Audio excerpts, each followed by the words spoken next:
YouTube. Welcome to the channel. I'm up in Shropshire today. Bit of a difference from me, not Dartmoor or Wales, and I'm on the Long Mynd. So I've been sent a tent from Collins Outdoors website. Put a link in the description below.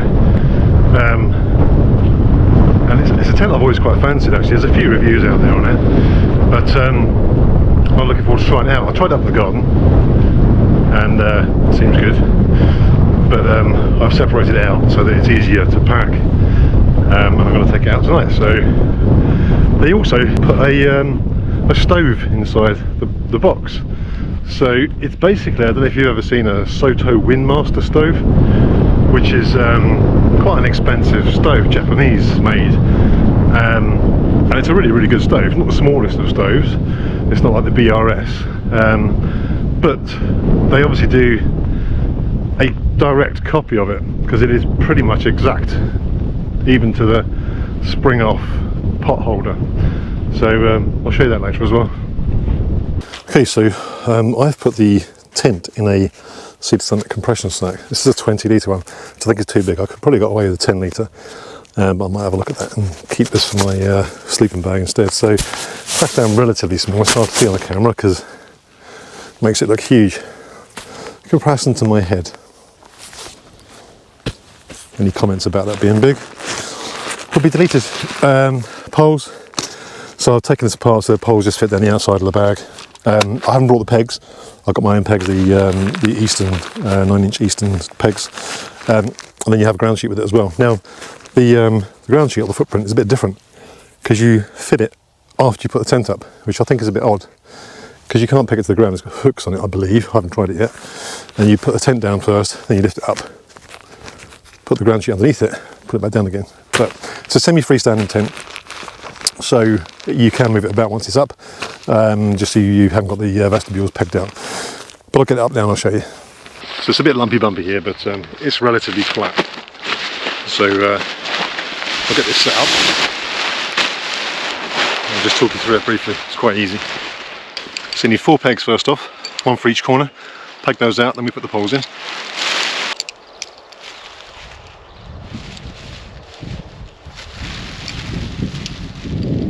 I recommend doing opposite corners first because it tends to keep it squarer when you tighten it up.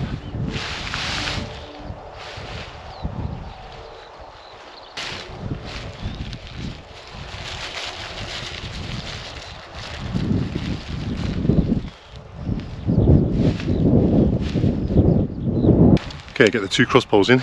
It's an exoskeleton tent, so these are on the outside completely, no sleeve, no nothing.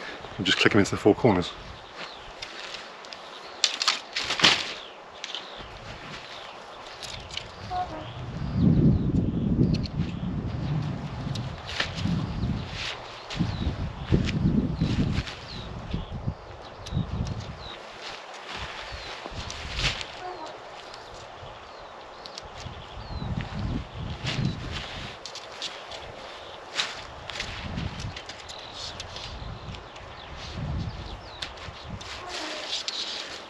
Once you've got those 4 in,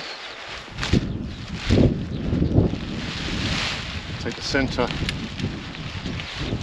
clip, which has got a double lock section on it, so they cross over in the middle at the top, and you can adjust that to get it straight. And we peg out the rest.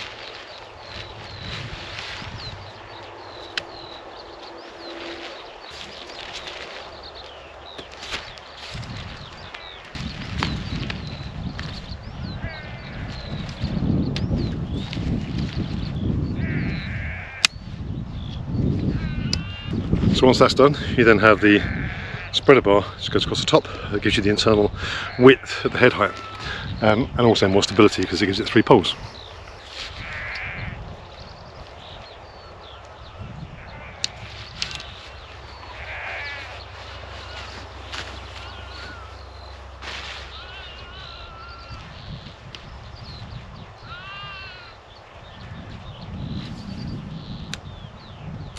So this is now a semi-freestanding tent. I could pick this up, move it around should I wish. I've got the sun set that side.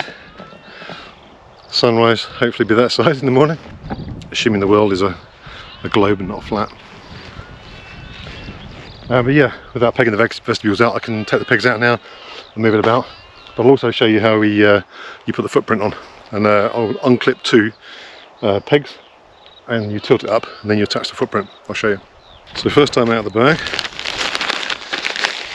I think the footprint on the corners, instead of your usual pieces of string to tie it down to the ground, it actually has these little plastic hooks.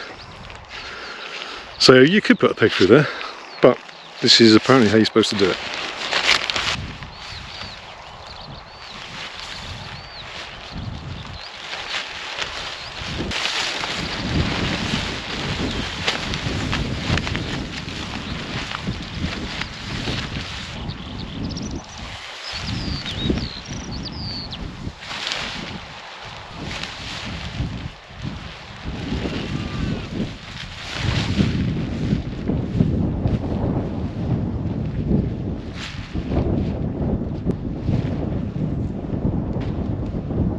So as I said, I've got my Eastern Nanos.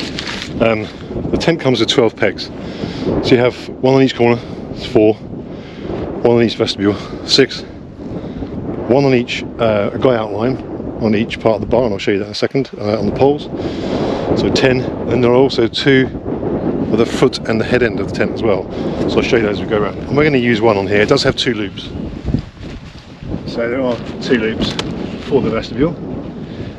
So you can tie them both down in case in bad weather it blows up, blows the zip up, which I have experienced in the Lanshan.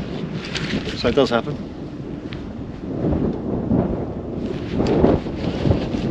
So you see a lot of tents like the Hilleberg Solo, where the attachment comes from the tent, the pole's on the outside, and you wrap it around the pole to give it extra strength, so it's not just pulling on the material. So these are actually attached to the poles.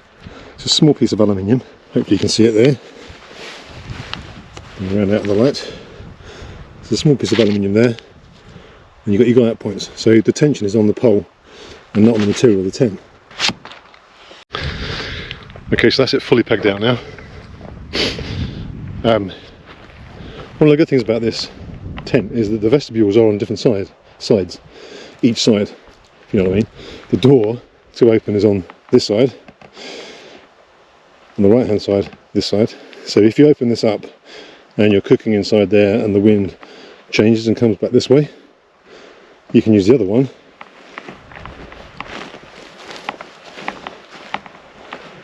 and open up this side and still work in it. Clever little idea. There's 2 vents, one either side at the top for ventilation. As I say, it's got a 4-season inner, but this is not a 4-season tent, not a true 4-season tent. There never are. 4-season inner just simply means you get less wind come through, it's a bit warmer, but it's not going to stand up to snow.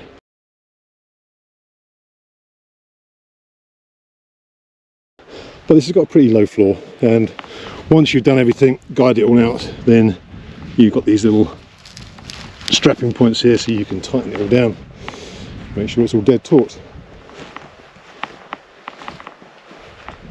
Okay, let's show you inside. So you've got Velcro covers on the flaps, just to hold them down. The seal nylon fly is 5000mm hydrostatic head, and the floor is 4000mm. It's fully taped seams, so it's totally waterproof. You don't need to do any seam sealing yourself or anything like that. A couple of things that I like about this: the door has an elastic bungee on it, so it's just got one of those hooks that you have on the ground sheet, and you just clip it into this little hook at the top here, which is a great little idea. Pulls it all the way back. You've got a 2-way opening zip, and I did it at home, did it one-handed all the way. There you go. So you can do it one-handed, but what's quite nice is you could have the bottom section done up, leave a bit at the top for more ventilation if you need. The bathtub's pretty high, you got a good 5 inches or so, and the internal door is just held up with a little toggle. So it's a standard toggle and loop system.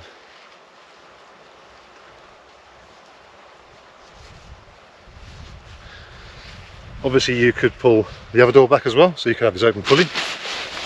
Access in and out is very easy. There is a lot of space. Could have done rolling that up a bit better. And plenty of headroom. So it's 120 centimeters internal height. I have sat in here on my mat, and my hair just brushes the toggle to hang the light on. So it's close, but it's plenty. There's a lot of space, and it's a decent sized tent. It's 215 centimeters long, 135 wide. So it's a true 2-person tent, because you've got 2 vestibules, 2 entrance and exits. So if one person needs to get out in the night, you haven't got to be clambering over the other person. One person can have their gear in one vestibule and the other one in the other. So I think this does work well as a 2-person tent. And yes, it may be 2 kilos, not massively heavy. You could split it between you for the weight, so you don't have to carry it all in one. One of the things I think they could have made better though, and I know I bang on about this with the Lanshan, is the T-zip door that I had in the Lanshan. If they had that here, then if the wind changed, all you have to do is open up the other vestibule and work from that side. But the problem is, you've then got this material in the way, so you can't fully get to it. Whereas you could unzip that and open that fully as well if it had a T-zip door. Just my thoughts, but I think it could be improved with that. Yeah, internal length, I do touch my feet with one end and my head with the other, and I don't understand how, because it's 215 centimeters and I'm 192. So I'm not sure these measurements are all they're cracked up to be. I didn't think to measure it with a tape, but I might do that. There's a slight incline, so that's going to take up some of it, but not a huge amount. When I'm on the pad, it's a bit worse. My feet and head are constantly touching it. But if I go at an angle across it, it's fine. With an angle across, I've then got a corner here and a corner up there to put more gear inside it, so it works really well. Right, let's get my gear in. I need a cider. So these are my junk inside here. I'm sleeping at an angle, so my head doesn't touch the end, my feet don't touch the end. Bag I can put anywhere, bit of clothing over there. There's only one small pocket in this tent, little tiny one there where you can just about fit a key in your wallet, maybe your phone. As I say, you got a hook for hanging your lantern, and that's about it. So there's a small amount of ventilation at the top on both sides, and you've got the ventilation outside there. So there's not much wind tonight. There was a bit earlier, obviously, when I was trying to show you the footprint, but it'd be good to see how this is like for condensation. This is a big tent, so I don't think it would be badly affected by it. The vestibule is a decent size, plenty of space to cook from your table and food and junk. Yeah, I feel a bit spoilt with this tent. I'm quite excited for the space. It's so much easier. I'm so used to the Lanshan, and I sort of feel like I'm in the Lanshan when I'm setting it up, because it's the same colour, same material, same make. But then suddenly you get inside it and there's this huge amount of space, and it just feels like a palace. So yeah, it's great. You can actually get changed in here, you can move about. There's loads of room to put your gear as opposed to just cramming it behind you in the Lanshan. Might be my new go-to tent, who knows. I'll show you inside here. So as you can see, it's fully seam sealed. The bottom of the tent is one single piece, there's no seam in it at all, just where it joins the edges. The stitching is all good. Yeah, it's a nice tent. It's not a bad spot to sit out and look out. This makes a nice change, being able to film inside the tent. Right, it's about 11:15, so I'll go to bed, and if nothing happens, I'll catch you guys in the morning. So, the tent, last night, there was no real wind to speak of, so no sort of test that it went through as such, but it felt very luxurious to have a tent this size, to be able to get changed inside it, have plenty of space, and there was not a single bit of condensation, so there wasn't really a breeze last night, so I thought I might get some. There's none inside the tent, and there is none even on the fly, which I think that's a first for me. I always get some on the inside of the fly, but this is completely bone dry, so it's fared very well tonight. Temperature got down to about 3 degrees last night, so nothing really major. But yeah, I'm quite liking it. It's worked really well.